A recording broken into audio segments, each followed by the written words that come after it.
So today on Hobbies and Honeydews, we're going to talk about, can you drive a muscle car daily?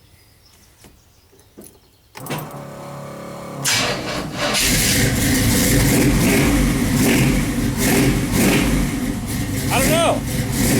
Can you?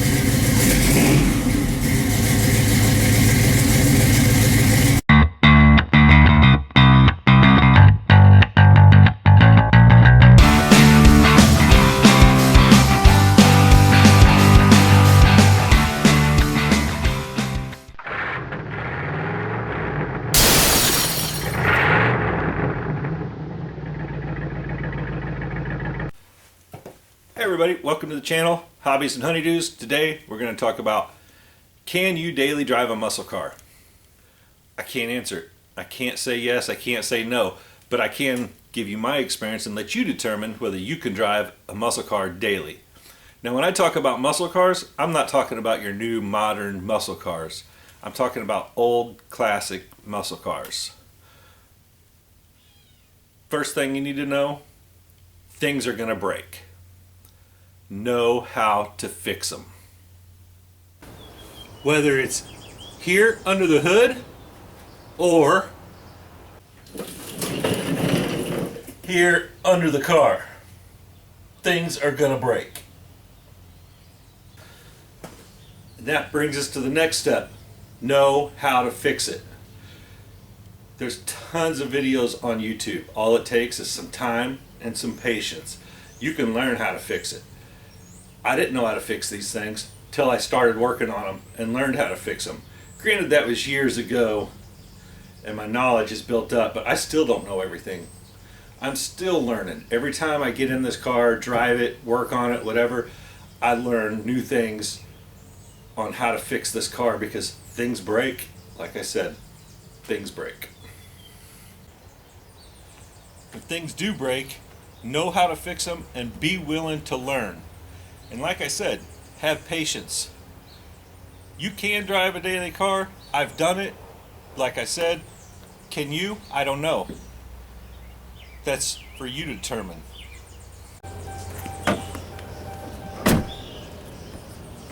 The other thing I would say, have another vehicle ready. Like I said, things break. Sometimes they take longer to fix than others. I always try to have another vehicle ready. There was a time when I didn't though. And when I drove scared sometimes. When you're daily driving your car, just keep in mind, things can get expensive. Another thing you want to know, are parts readily available for your car? Some cars are different than others. My car, 68 Chevy Nova, most of the parts are readily available. I can go to my local part stop or AutoZone or whatever, O'Reilly's. I can get parts that I need. They're usually on the shelf. They're usually inexpensive. Some things can get expensive. Just remember, have an open pocketbook. Now, one thing I will tell you, in driving your muscle car as a daily driver, very, very important part of it. Know your car. This car, I've had it apart several times. I know every nut, bolt, wire, everything on this car. If this car makes a squeak, 90% of the time, I know what it is. I've driven this car for probably 15 years. Know your car. That's very important. Now, with all that being said, I will say, in my opinion, yes, you can drive a muscle car daily. I've done it.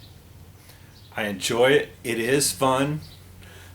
When things do break, I have another car to jump into. Like right now, this car is up in the air. I got some work to do on the rear end of it. No big deal, but it's going to take a little bit of time. We learned that on the test drive. Things were going wrong, and I will let you know what's going on. Now, I will say there's a lot of videos on YouTube. A lot of videos.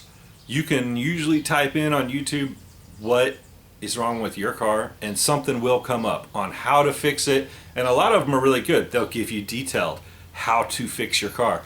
Now, there's other places you can go. There's forums. If you get on the internet and just type in what's wrong with your car, how to fix it, what's going on, why is it doing this, there is a lot out there. And people are very willing to help you. Another place, Facebook. There's a lot of Facebook groups. And like, I'm an admin. I started 68 to 72 Chevy Nova, for example. Great place to go if you're having troubles with your car, or you just want to show off your car, or you want to look at other people's cars, other people's ideas. What have they done? What can I do? But anytime you're having an issue, you can usually get on these and type in or ask people, why is this doing this? What is going on? Where can I get these parts? Where's the cheapest place to get these parts? Does anybody have these parts? People put for sale stuff on there all the time. So yeah, Facebook is a great place to go for things like that if you're involved in the groups.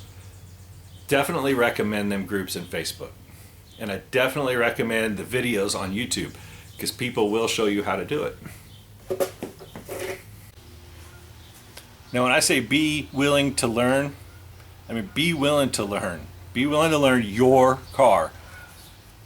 Don't be afraid to ask people. Don't be afraid to ask advice from older people or even younger people. Younger people got to learn from somewhere. I've learned from my mistakes, and I've learned from asking other people. I have friends that I can ask that are old hot rodders. My dad, he's an old hot rodder. He always had a Chevy Nova when I was growing up. So be willing to learn your car. That's very important. That will put you back on the road in a shorter amount of time. Now, be willing to do the work. I know I've said it, but be willing to do the work. That will save you money. You can easily take your car to a professional shop and have them work on your car. You got downtime. Do you really want the downtime? No. You got to learn how to fix your car. If you're broke down on the side of the road, learn how to fix your car and get you up and going. Very important. Now, I gotta say this. One thing that is very important, and I do see on forums or mostly Facebook or YouTube, people say, what would you do? Should I do this? What wheels look better on this car? Do these wheels or these wheels look better? Should I go with a carbureted engine, or should I go with a fuel injected engine? Should I put an LS1 in it? Should I keep a 350 in it? Should I go with the 454? Do I want to go with 18-inch wheels, or do I want to keep the 15-inch wheels? That's all up to you. I don't ever ask anybody. I may ask an opinion, but at the end of all them opinions, it's mine that counts. It's my car. I'm going to build it the way I want it, because I drive it. I'm going to build it the way that makes me happy and puts a smile on my face when I'm driving down the road. There's a lot of things that I don't have the money to do that I would like to do. I would love to put a 4-link underneath this. Make the handling so much better. I don't have the money. Maybe one day I will. We'll make a video on it. Who knows? My opinion, I love the carbureted engines. I love the LS engines, the fuel injected. I'd love to put a fuel injected engine in this. Once again, I don't have the money. But then if I did have the money, it's a toss-up for me. Do I want to do it? I don't know. Dependability is probably a little bit better, but it takes off that old nostalgia of the car. Other things you got to think about: brakes, suspension. How do you want your car to handle? Do you want it to handle like a new Corvette, or do you want it to handle like an old car? If you're driving it every day, that's your decision. You gotta be comfortable with your car. It is yours. Build it how you want it. Now, for all you young guys out there, or gals, that want to drive something like this, I would have loved to have something like this when I was in high school. If you prefer something like this over a Honda, that's great. But remember, you need to learn. You're gonna get your hands dirty. but you're going to be the cool guy in the parking lot. Now, when I was in school, we didn't have, I would have never been able to do this in high school. I knew a little bit, but not enough.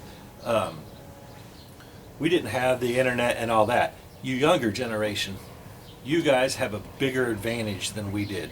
If we wanted to learn this, we had to go to the old guy and have him help us. And sometimes that's hard to find, the guys who want to or are willing to help you out. Today, different story. I'm willing to help any young kid out that wants to drive something like this. I love it. I love when the younger generation does stuff like this. But you got to remember, it is not cheap. Your gas is more expensive. You're changing parts all the time. And I'm not trying to discourage you, but what I'm saying is learn. Learn how to do it. Sometimes the parts, you don't have them. Sometimes you can make parts. Learn how to make your parts. I've made plenty of parts on this car. Now, when I say there's times you can build your own parts, let me give you an example. I'm not saying you can build your own alternator from scratch. Obviously, you're not. Luckily, alternators and stuff like that are very cheap. Water pumps are cheap for these cars. But let me give you an example. I pulled into several places, car cruises.